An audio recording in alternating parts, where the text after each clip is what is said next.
sa worship, sa pagsamba sa Panginoon. Maiksi lang po ito, kaya huwag po kayong aantokin. Dito na lang ako. What is worship according to the Bible? Ano daw yung worship o yung pagsamba na nauukol sa Biblia? Worship, biblically, kung ano po yung tinatawag na worship. What is worship? The reality is that worship is more than a music. Ang sa realidad daw po, ang pagsamba, it's more than a music. Hindi lang po kanta. Hindi lang po tugtog. Sabi ganyan. Mas higit pa po doon ang sinasabing worship. If we want to honor God, we need to know the true nature of worship. Kung gusto po natin maparangalan ng Diyos, kailangan malaman po natin kung ano yung katangian ng tunay na pagsamba sa Diyos. Kung ano po yung dapat gawin o hindi doon sa pagsamba sa Diyos. Na sa ating po pagsamba, mabigyan po natin siya ng tunay na kaluguran. At kung tatanungin po natin, siguro, halimbawa, magkakaroon tayo ng tawag dito. Ano ba yung magtatanong ka sa mga tao? Survey, yan. Halimbawa, magkakaroon tayo ng survey. Itatanong natin sa kanila, ano ba yung worship sa pagkakaalam mo? Siguro po, marahil ang sasabihin ng mga tao na tinanong natin, mas marami. Sasabihin nila na ang worship, ang pagkakaalam ko, yan yung pag-awit sa simbahan, sa loob ng church. Di ba? Yan ang sasabihin ng mga tao. Yan po ang sasabihin ng tao na ito yung naririnig natin sa simbahan na umaawit. Yan ang pagsamba. Pero ang realidad po, ang katotohanan, ang worship po o ang pagsamba, hindi lang po basta pag-awit yan. Hindi lang basta tumutugtog ka. Halimbawa, nasa bahay ka, umaawit ka ng makalangit na awit nag-worship ka, hindi po. It's more than a song, sabi ganyan. If we want to honor God, we need to understand the true nature of worship. Ito po narinig po natin ito lagi, sa John 4:23. Ang sabi po dito, but the hour is coming, and now is, when the true worshipers will worship the Father in spirit and in truth. For the Father is seeking such to worship Him. Sabi ganyan dito sa Tagalog, ngayon nga yung oras, sabi ganyan, na ang Panginoon ay naghahanap ng mga sumasamba sa Kanya, nasasamba sa Espiritu at sa katotohanan. Yan po yung isang nature na katangian. Kailangan yung mga sumasamba sa Kanya ay sasamba sa Espiritu at sa katotohanan. Yan po. Paano po ba yung pagsamba sa Espiritu? Alam niyo po, yung pagsamba sa Espiritu, kasama po dyan yung action, yung emotion, at kasama po dyan yung, mamaya makakaanap kung ano pa po yung kasama dito po sa pag-aaralan natin. Sabi nga yan, God is seeking true worshipers who will bring Him glory. Sabi nga yan, naghahanap po talaga ang Diyos ng mga tao na sasamba sa Kanya. Yung tunay na sasamba sa Kanya. Yan po ang hinahanap ng Diyos. Pero bago po yan, ano ba yung tunay na yung kahulugan ng worship? Definition of worship, sabi ganyan.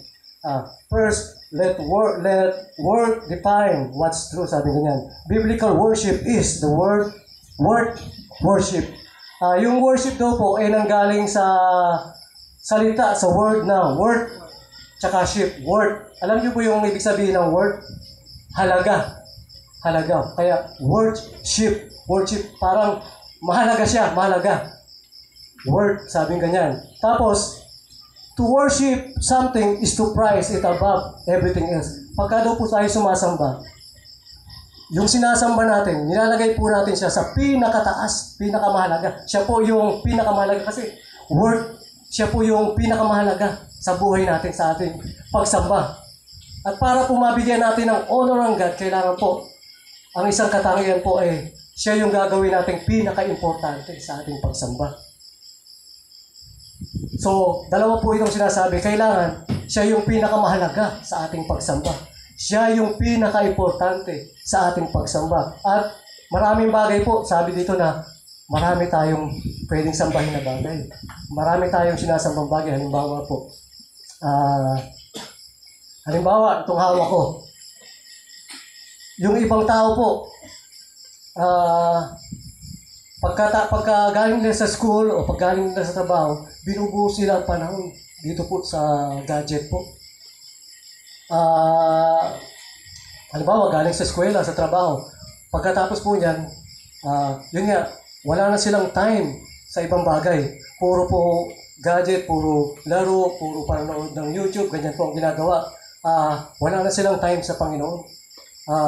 Yung panahon nila, pagdating nila, mag-umpisa sila hanggang sa, minsan hindi na nakakain eh. Tapos hanggang sa matutulog na lang, naglalaro pa. Kaya wala nang time sila sa panahon. Halimbawa, manalangin, magbasa ng salita ng Panginoon. Wala na silang time. Kasi nga, doon nila binubuhos. Parang ito na yung pinaka-importante sa kanila. Ito na yung pinakamahalaga. Kasi kung ang sabi nun sa pinag-aralan natin, ang pagsamba daw, yan yung ginagawang pinakamahalaga sa'yo. Yan yung ginagawang pinaka-importante. Kung binubuhos mo ang panahon mo sa isang bagay, parang sinasamba mo na rin yan. Sabi ganyan.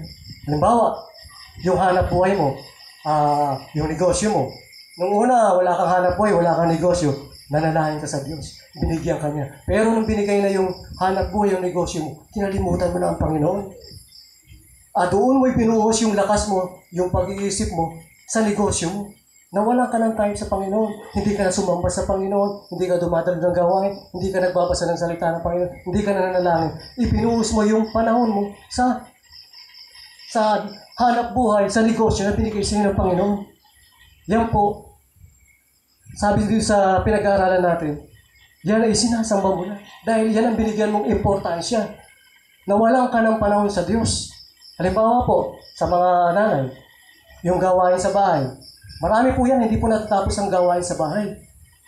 Kung yan po ang binigyan mong importansya, diyan ka tumutok. Yan ang binigyan mong halaga. Wala ka ng panahon sa Panginoon. Ano pong ginagawa natin?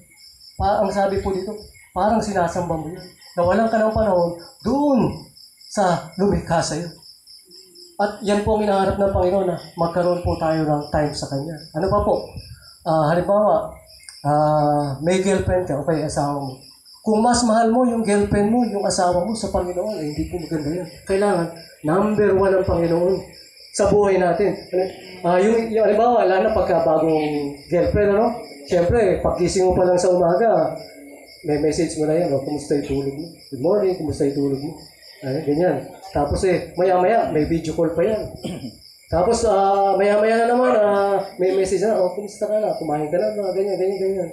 Nakalimutan mo na yung nagbigay sa inyo, baka ang Panginoon nagbigay sa inyo. So, kailangan po, i-balance po natin yung priority natin. Kailangan, ang Panginoon talaga, ang siyang maging una sa atin. Kasi, kung ano po yung mas binibigyan natin ng importansya, kung ano yung mas binibigyan natin ng panahon, kung ano yung mas pinahalagahan natin, yan ang sinasamba natin. Kung sinasamba mo yan, ano yan? Yan ang nagiging Diyos mo. Sabi ganyan. So, ang worship sa Panginoon, unang-una. Siya yung magiging una natin. Para bang siya yung magiging first love talaga natin. Ano yung sabi ng mga first love never die. Kailangan hindi namamatay yung pag-ibig natin sa Panginoon. Yung pagsamba natin sa Panginoon.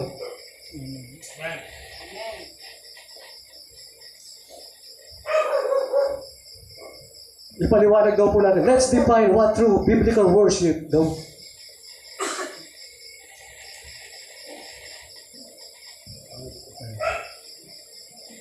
So ito po, worship is when we give our deepest affection and highest praise to something. True worship of God is when we love Him. Ito yung true worship. When we love Him with all our heart, soul, mind, and strength. It's when we praise God above everything else and we put Him first our hearts. Ang sabi po sa Deuteronomy, sabi dito, you shall love your God with all your heart, with all your soul, and with all your strength. Sabi ganyan. Yan po ang true worship. Kailangan po sumamba tayo sa Panginoon ng buong puso, buong lakas, buong kaluluwa, buong pag-iisip. Yan po ang hinahanap ng Panginoon. Yan po yung true worship na hinahanap ng Panginoon. Kailangan po sumamba tayo ng buong puso, buong kaluluwa, buong pag-iisip, at buong lakas. Ito naman po yung contrary. yung hindi nakalulugod na pagsamba sa Panginoon. Ang sabi po, di ba, alam niyo po yung mga Pharisees, yan po yung mga nangangaral ng salita ng Panginoon ng time po ni Jesus, tsaka ng Old Testament. Nangangaral sila. Sabi po dito sa Matthew 15:8-9, maganda po kung may Tagalog, pakibasa po. Ang sabi po dito sa English, "These people draw near to me with their mouth and honor me with their lips, but their heart is far from me. And in vain they worship me, teaching us the documents of men." Sino po yung may pakibasa nga po sa Tagalog? Tagalog. Matthew 15:8-9. Ang paggalang sa akin ng bayang ito ay pagkunwari lamang, sapagkat sa bibig at hindi sa puso ito umubukal. 9. Walang kabuluhan ang kanilang pagsamba, sapagkat itinuturo nilang galing sa Diyos ang kanilang mga utos. So, ito nga po, ang sabi, yung sumasamba sila sa bibig, pero yung puso nila, wala naman. Ayan. So, yun po yung tunay na, yun po yung hindi, kumbaga, yung sinabi ko kanina na, ang worship is more than a song. Sabi nga, kahit umaawit ka, pero ang puso mo naman, malayo sa Panginoon.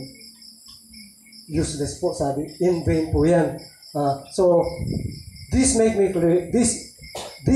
it clear that worship is first and foremost about the heart. Yan. Ang pagsamba po sa Panginoon, nag-uumpisa po yan sa puso natin. Napaka-importante po ng puso, sapagkat diyan po nag-uumpisa yung tunay na pagsamba sa Panginoon. The Pharisees did said things that looked and sounded like worship, but they didn't truly love God from their heart. Their actions and words didn't please God because they weren't motivated by love. This is why Jesus called them whitewashed tomb. So yun nga, ang mga Pariseyo nga po, nangangaral sila ng salita ng Panginoon, tapos nag-worship sila sa kanilang mga nabi, pero malayo naman po yung puso nila. Kaya tinawag po silang whitewashed tomb. Ano po yung whitewashed tomb? Malapit na yung yung araw ng mga patay. Ito po yung pinaputing libingan, sabing ganyan. Ano po ba yung pinaputing libingan? Napakaganda sa loob, pero napakaganda sa labas, pero sa loob, kabulukan po. Nandun yung bulok na bangkay na nabubulok po. So, diyan po sila inalintulad ng Panginoong Hesus na ang mga Pariseyo po, ano pong ibig sabihin nun? Nagkukunwari po sila. Hindi po totoo yung pagsamba nila. Ano ba tawag doon? Parang plastic po. Kasi,